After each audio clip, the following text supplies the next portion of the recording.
मैं आपके लिए फिर से क्वेश्चन आंसर लेकर आई हूँ। अपना जो भूगोल का सेकंड चैप्टर है भारत का भौतिक स्वरूप, आज हम उसके क्वेश्चन आंसर सॉल्व करेंगे। कल मेरी थोड़ी सी तबीयत ठीक नहीं थी, मैं पूरी एनर्जी के साथ आपको नहीं बता पाई, लेकिन चूंकि आप लोग वेट करते हैं, इंतजार करते हैं मेरी वीडियो का और आपको क्वेश्चन आंसर भी कराने हैं, तो इसलिए मैं जैसे तैसे खड़ी हो गई। लेकिन आपके जो कमेंट्स है, आपका जो अप्रिसिएशंस है, वो मुझे डेली खड़ा कर देता है, चाहे बीमार हो या कुछ भी हो, थकान हो। लेकिन मुझे लगता है कि आप लोग वेट करते हो मेरी वीडियो को, इतने इंटरेस्ट से देखते हो और बार बार कमेंट के द्वारा बताते हो, इतने जुड़े हुए हो कि मुझे प्रेरणा मिलती है कि नहीं बच्चे इंतजार कर रहे होंगे, तो मैं खड़ी होती हूँ फिर बनाना शुरू कर देती हूँ। तो आज हम लेकर आए हैं जो अपना सेकंड चैप्टर है उसका भारत का भौतिक स्वरूप के क्वेश्चन आंसर। तो आज मैं आपको साथ साथ करवाती जाऊंगी, बोर्ड पे पहले से नहीं लिख रखा मैंने, क्योंकि आपको शायद बोर्ड भरा भरा लगता। ठीक है, तो आओ, मैं क्वेश्चन नहीं लिखूंगी, क्वेश्चन आपको पढ़ के सुनाऊंगी, आंसर लिखूंगी, ठीक है, बोर्ड पर। तो पहला अपना क्वेश्चन है, क्वेश्चन नंबर 1 का, कि निम्नलिखित विकल्प में से सही उत्तर दीजिए। ठीक है, सही उत्तर दीजिए। तो अपने ये ऑप्शन दिए हैं यहाँ पर, पहले का कि एक स्थलीय भाग जो तीनों ओर से समुद्र से घिरा हो। एक स्थलीय भाग यानी जमीन का भाग जो तीनों तरफ से समुद्र से घिरा है, उसको क्या कहते हैं? तो इसके 4 ऑप्शन दिए हुए हैं। पहला है तट, दूसरा है प्रायद्वीप, तीसरा है द्वीप और चौथा ऑप्शन है इनमें से कुछ नहीं। तो इसका आंसर है प्रायद्वीप, जो कि मैंने लिख रखा है यहाँ पर, प्रायद्वीप। ठीक है, इसका पहले का फर्स्ट वाले का आंसर है, मतलब क्वेश्चन नंबर 1 बहुविकल्पी ऑब्जेक्टिव वाले का पहले वाले क्वेश्चन का आंसर है प्रायद्वीप। ठीक है, सेकंड है कि भारत के पूर्वी भाग में म्यांमार की सीमा का निर्धारण करने वाले पर्वत का नाम, संयुक्त नाम, संयुक्त नाम, संयुक्त का अर्थ होता है जुड़ा हुआ। तो आप ऑप्शन देखो इसमें, हिमालय, उत्तराखंड, पूर्वांचल या इनमें से कोई नहीं। तो हिमालय अपने आप में एक है, उत्तराखंड, यहाँ पूर्वांचल की बात हो रही, पूर्व अंचल, उसको पूर्वांचल कहते हैं। ठीक है, तो हमारा उत्तर है इसका पूर्वांचल है, जो म्यांमार से लगा हुआ है। ठीक है, म्यांमार का सीमा का निर्धारण, यानी यहाँ से इस पूर्वांचल जो पर्वत है उससे म्यांमार की सीमा निर्धारित होती है। ठीक है, आगे म्यांमार लग जाता है। और तीसरा है हमारा, गोवा के दक्षिण में स्थित पश्चिमी पट्टी को क्या कहते हैं? अब यहाँ मैं भी कंफ्यूज हो गई थी, पता है आपको, क्योंकि गोवा का जो तट है उसको कोंकण का तट कहते हैं। आप फटाक से कहोगे कोंकण तट, नहीं, उसमें प्रश्न घुमा के पूछा गया है और अपने को प्रश्न समझना बहुत जरूरी होता है। अक्सर क्वेश्चन पेपर में क्या होता है, हमारी बहुत अच्छी तैयारी होती है और हम फटाक से जाके जैसे पेपर आया खुश हो जाते हैं अंदर से और फटाक से लगाए जाते हैं क्वेश्चन। तो उस सारे पेपर में आपके 1 से 2 क्वेश्चन गलत हो जाते हैं, अति उत्साह में या पेपर का क्वेश्चन ठीक से नहीं समझने के कारण।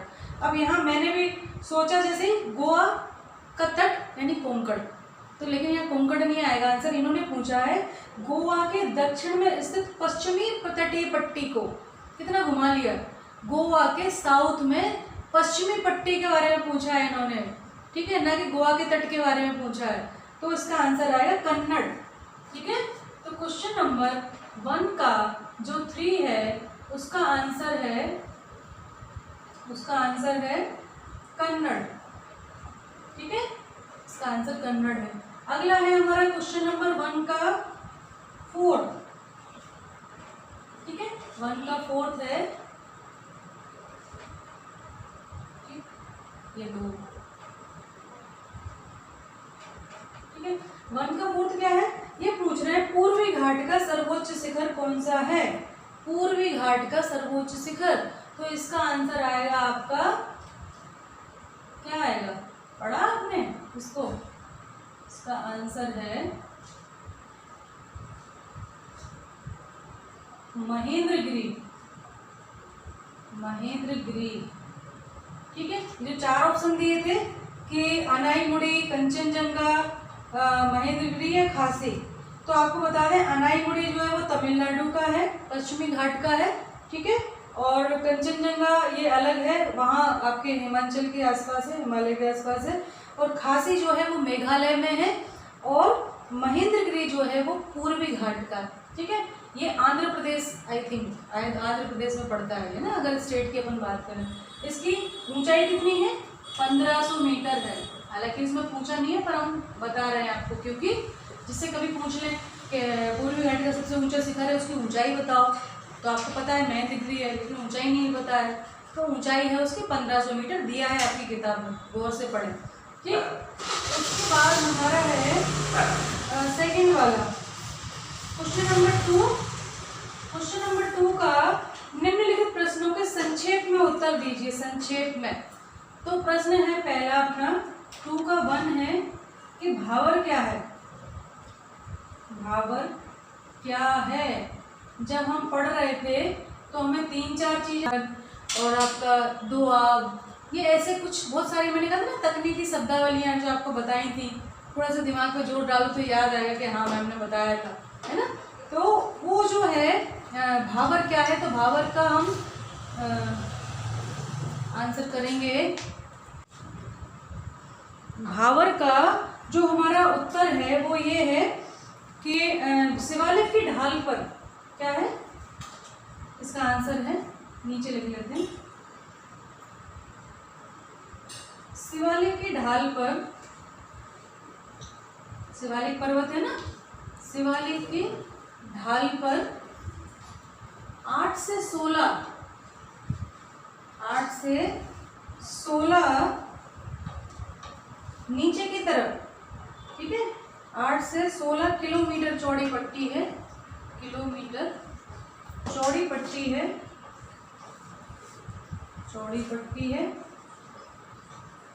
इसमें क्या होता है, इसमें गुट्टी का निक्षेपण होता है, गुट्टी का निक्षेपण,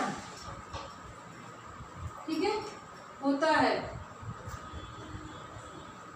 इसे भावर कहते हैं, क्या कहते हैं, इसे भावर कहते हैं। और इसके बारे में मैं और बता दूं, वैसे आपको पढ़ाया था मैंने वीडियो में पहले, कि यहाँ पर क्या होता है, सारी नदियाँ आके रुक जाती है। ये गुट्टी का निक्षेपण के, गुट्टी का मतलब पत्थर, छोटे छोटे टुकड़े, है ना, गुट्टी का वही होता है। यानी ऊपर जब शिवालिक की ढाल से 8 से 16 किलोमीटर चौड़ी पट्टी जा रही है और उसमें गुट्टी का निक्षेपण, निक्षेपण का अर्थ होता है जम जाना, ऊपर से कुछ बहकर आता है ना, कंकड़ पत्थर, जो भी रेत, बारीक कण बालू के, ये सब जो जम जाते हैं उसको निक्षेपण कहते हैं। ठीक है, नदियों का निक्षेपण क्या होता है, जो बह के आता है उसका करकट कहेंगे हम, कूड़ा तो नहीं कहेंगे, कंकड़ पत्थर, धूल, रेत, बालू, मिट्टी, ये सब उसको निक्षेपण कहा जाता है। तो यहाँ गुट्टी का निर्माण, गुट्टी का मतलब जरूर बड़े बड़े पत्थर, छोटे छोटे पत्थर होते हैं, उनसे वो जम जाते हैं और उनसे क्या होता है, जो पानी का बहाव है वो रुक जाता है। ऐसा लगता है कि ये यहाँ नदियाँ आके विलुप्त हो गई हैं, लेकिन ऐसा नहीं होता है, फिर वो अपना रास्ता धीरे से, क्योंकि पानी कभी रुकता नहीं है, पानी तो पहाड़ को काट देता है, ये तो गुट्टी का निक्षेपण है, फिर बहती हैं आगे चल के। तो वो जो स्थान है उसको भावर कहते हैं। इसमें हमारा उत्तर यही आएगा कि शिवालिक की ढाल पर जो 8 से 16 किलोमीटर की चौड़ी पट्टी है, इसमें गुट्टी का निक्षेपण होता है और इसको भावर कहा जाता है। ठीक है, ये हो गया। अगला हमारा क्वेश्चन का आंसर है, दूसरा पूछा है मैंने, वो है, एक मिनट इसको इरेज करना पड़ेगा तभी आपको अगला लिखा पाऊंगा, पेन भी देना पड़ेगा। अगला है हिमालय के 3 प्रमुख भाग पूछे हैं इन्होंने, उनका क्रम बताइए उत्तर से दक्षिण तक। ठीक है, हिमालय के प्रमुख विभागों के नाम और इनका क्रम पूछा है उत्तर से दक्षिण की तरफ, तो हम इनके नाम लिखेंगे। क्वेश्चन नंबर 2 का 2, क्वेश्चन नंबर 2 का 2 है कि क्रम, है ना, तो इसका आंसर हम देंगे, क्रम है, सबसे पहले है महान हिमालय, महान हिमालय जिसे ग्रेटर हिमालय बोलते हैं, और इसको क्या बोलते हैं, आंतरिक हिमालय भी बोलते हैं, है ना, आंतरिक हिमालय, या और क्या बोला जाता है इनको, हिमाद्री। ठीक है, हिमाद्री, इनके 3 नाम हैं।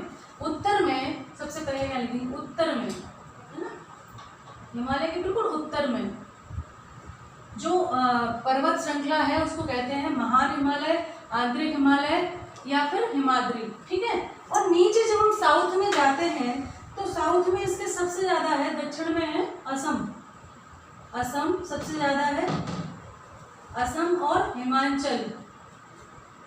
ठीक है, हिमाचल ये इसके बाद है, यानी महान हिमालय के बाद असम है असम के बाद सबसे नीचे है शिवालिक, ये क्रम है इसका, ठीक है। शिवालिक ऐसे ही लिखना है अपने को, पहले महान हिमालय, आंतरिक हिमालय या हिमाद्री, दूसरा है असम या हिमालय हिमाचल, और तीसरा है शिवालिक। सबसे बाहरी स्थान जो है वो शिवालिक की पहाड़ियां हैं, ठीक है। तो ये क्रम है इसका।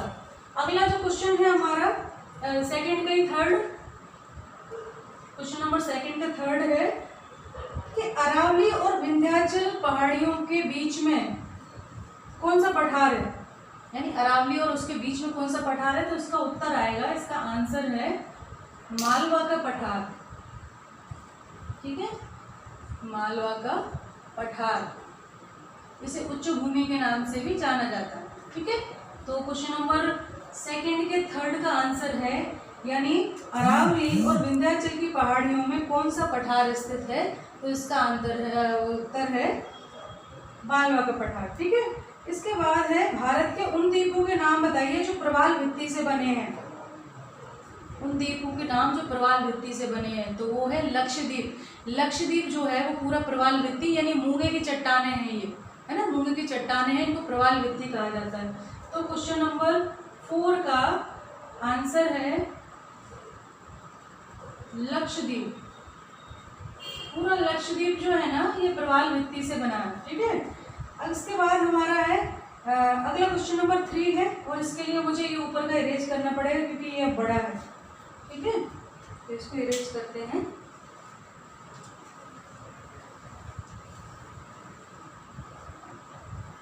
क्वेश्चन नंबर 3 और क्वेश्चन नंबर 3 पूछ रहा है कि बांगर और खादर में, हाँ बांगर और खादर में अंतर होता है। बांगर और खादर में अंतर, ठीक है। तो दोनों में अंतर क्या है वो मैं बताती हूँ आपको।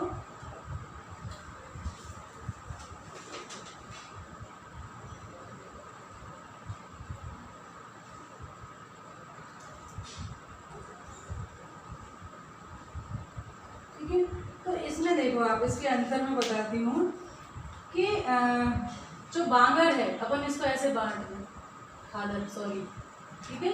तो बांगर ये है और खादर ये, दोनों को अपन बीच में डिवाइड कर लेते हैं। तो बांगर जो है वो क्या है, बांगर है वेदिका जैसी आकृति है इसकी, वेदिका जैसी आकृति, ठीक है, आकृति है। और ये कैसी है, इसका दूसरा जो है ना, और इसे भांगर कहा जाता है। और इस क्षेत्र में मृदा के चूना पाया जाता है, मृदा में चूना, चूने के निक्षेप, निक्षेप, ठीक है, पाए जाते हैं, जिन्हें कंकड़ कहा जाता है,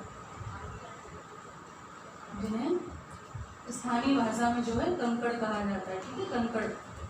और इधर जो ये खादर है ये कैसी है, जो जलोढ़ मिट्टी का बाढ़ के ऊपर की स्थिति है, यानी नदियों के द्वारा जो बाढ़ से जो सतह बन जाती है ऊपर की, उसको क्या कहा जाता है, उसको बांगर कहा जाता है। आकृति बन गई है वेदिका जैसी, वेदिका मतलब जो हवन कुंडी करते हैं ना, हवन करते हैं इसमें वेदिका उसको बोलते हैं, इसमें हवन होता है, उसकी जैसी एक आकृति है। उस आकृति को, वेदिका जैसी आकृति को बांगर कहा जाता है, ठीक है। और मृदा इसमें बांगर में कैसा होता है, मृदा में चूने के कण होते हैं, ठीक है, निक्षेप पाए जाते हैं और उनको कंकड़ कहा जाता है। और खादर क्या है, खादर नवीन है, नवीन निक्षेप है, इसको अपन पढ़ेंगे नवीन निक्षेप, नवीन इसी क्षेत्र में है ना, नवीन निक्षेपों को, सॉरी, नवीन निक्षेपों को क्या कहा जाता है, नवीन, या फिर इसको कहेंगे युवा निक्षेप। युवा यानी नए होता है ना, नवीन या युवा निक्षेप को खादर कहा जाता है, कहा जाता है, ठीक है। और इसकी विशेषता क्या है, सेकंड, इसकी विशेषता है कि प्रत्येक वर्ष निर्माण होता है इसका, प्रत्येक वर्ष निर्माण होता है, ठीक है, होता है। और ये कौन सी है? ये पुरानी है, इसको अपन कहेंगे ये पुरानी है, इसमें पुरानी मृदा है। ये नवीन मृदा है और इसमें प्रत्येक वर्ष निर्माण होता है। और ये कैसी होती है? उपजाऊ होती है, उपजाऊ होती है, ठीक है। यानी खादर और बांगर में क्या होता है? बाढ़ के द्वारा, नदियों की बाढ़ के द्वारा जो इकट्ठा हो गया है पानी, कहाँ? उत्तरी मैदान के विशालतम भाग में, उत्तरी मैदान के विशालतम भाग में जो सतह जम गई है बाढ़ के द्वारा, निक्षेपों के द्वारा, उसमें एक वेदिका जैसी आकृति है जिसको बांगर कहा जाता है। और उसमें चूने के कण पाए जाते हैं जिसको कंकड़ कहा जाता है, ठीक है। स्वाभाविक है, कंकड़ वाली मिट्टी तो उपजाऊ होती ही नहीं है। उधर नवीन निक्षेप जो है, युवा निक्षेप है, नए नए जो आते हैं, उनको वो कृषि के लिए बहुत उपयोगी होते हैं, उपजाऊ होते हैं। प्रत्येक वर्ष इनका निर्माण होता है और इनको युवा निक्षेप या नवीन निक्षेप कहा जाता है, वो खादर है। तो खादर और बांगर का अंतर आप समझ लें कि ये उतनी उपजाऊ नहीं है, ये उपजाऊ है, ये पुरानी है, ये नई है, ठीक है। और इसमें वेदिका जैसी आकृति है और ये नवीन निक्षेप है, ठीक है। ये अंतर हो गया तुम्हारा बांगर और खादर का। अब हम देखते हैं पूर्वी घाट और पश्चिमी घाट के बारे में पढ़ते हैं कि पूर्वी घाट क्या है और पश्चिमी घाट क्या है, ठीक है। ये इरेज करना पड़ेगा इसको। अगला जो क्वेश्चन है, क्वेश्चन नंबर 3 का ही है, सेकंड। ये क्वेश्चन नंबर 3 का 1 था, ये क्वेश्चन नंबर 3 का 2 है कि पूर्वी और पश्चिमी घाट में अंतर। तो पूर्वी घाट, ठीक है, और यहाँ हम लिखेंगे पश्चिमी घाट, पश्चिमी घाट, ठीक है। इसका आंसर लिख लेते हैं। तो पूर्वी घाट क्या है? जो पश्चिमी घाट है, पहले उसकी अपन बात कर लेते हैं। तो पश्चिमी घाट कैसा है? पश्चिमी तट पर है, पश्चिमी तट पर सतत है ये, ठीक है, सतत है। दूसरा ये कैसा है? ऊंचा है, ठीक है, ऊंचा है, सतत है।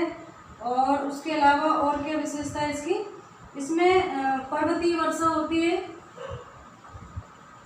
इसमें पर्वतीय वर्षा होती है, ठीक है, होती है। और ये जो पूर्वी घाट है वो कहाँ है? ये है महानदी के दक्षिण में, ठीक है। ये जो पूर्वी घाट है ना, अच्छा ये तो बता ही दी मैंने, ये ऊंचा है। तो पूर्वी घाट कैसा अपन का है? ये अनियमित है, ये सतत है यानी एक जैसा है, और ये अनियमित है, अनियमित है, ठीक है।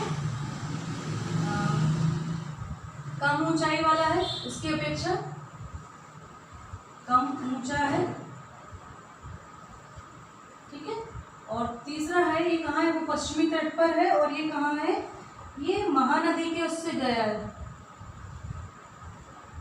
महानदी से दक्षिण में नीलगिरी तक, महानदी से दक्षिण में नीलगिरी पहाड़ी तक है ना, नीलगिरी पर्वत तक, नीलगिरी पर्वत तक, ठीक है। और जो नदियां हैं, यानी कि यहाँ मैंने बताया ना, इससे पर्वतीय वर्षा होती है और पश्चिमी घाट में पर्वतीय वर्षा होती है। और बंगाल की खाड़ी में गिरने वाली नदियाँ इनको काट देती हैं, इसको, इसको। चौथा है, बंगाल की खाड़ी में गिरने वाली नदियाँ, बंगाल की खाड़ी में गिरने वाली नदियाँ, नदियाँ इसे काट देती हैं, इसे काट देती हैं, ठीक है, पूर्वी घाट को। इसीलिए ये सतत नहीं है। पूर्वी घाट में क्या है कि ये महानदी से दक्षिण में फैला हुआ है नीलगिरी की पहाड़ियों तक, और ये सतत नहीं है, एक जैसा नहीं है, क्योंकि जो बंगाल की खाड़ी में गिरने वाली नदियाँ वो इसके घाट को काट देती हैं। और ये कैसा है? अनियमित है, कहीं ऊंचा कहीं नीचा है। और हाइट इसकी कम है अपेक्षाकृत पश्चिमी घाट के, इसमें पश्चिमी उससे वर्षा होती है। तो ये सारे अंतर इसके बीच में है, ठीक है। अब हम बात करें पश्चिमी घाट है उसको विभिन्न नामों से जाना जाता है, अलग अलग है। और इसके सबसे ऊंचा शिखर जो है, पश्चिमी घाट का सबसे ऊंचा शिखर वो है अनाईमुड़ी। सबसे ऊंचा शिखर अनाईमुड़ी है, अनाईमुड़ी। और इसकी हाइट कितनी है अनाईमुड़ी की? इसकी हाइट है 2.695, 2.695, ठीक है, यानी 2695 करीब समथिंग है ना मीटर। और इसकी कितनी है? इसका सबसे ऊंचा शिखर कौन सा है? महेंद्रगिरी, पूर्वी घाट का है महेंद्रगिरी, और इसकी हाइट है 1500 मीटर, ठीक है। तो इससे समझ में आता है कि इसकी सबसे ऊंची चोटी 2000 मीटर से ऊंची है और इसकी कितनी है? 1500 मीटर सबसे ऊंचा शिखर। तो दोनों की हाइट में ये कम ऊंचा है, ये ज़्यादा ऊंचा है, ठीक है। और ये सतत है, ये अनियमित है, ये पश्चिमी तट पर है और ये कहाँ है? दक्षिण तक फैला हुआ है। तो ये इसके अंतर है। ये चैप्टर में मैं इतना ही बताऊंगी, बड़े क्वेश्चन आप खुद करेंगे। बुक पढ़ें, आप मेरी सारी वीडियो देखें, इस चैप्टर की पुरानी वीडियो डाली हुई है, सारी वीडियो क्रम से देखें, आपको उत्तर मिलेंगे। तब भी ना मिले तो फिर मुझे कमेंट करना, मैं आपकी सहायता जरूर करूँगी, ठीक है। ध्यान रखना, पढ़ाई करना और ऐसे ही लगे रहो।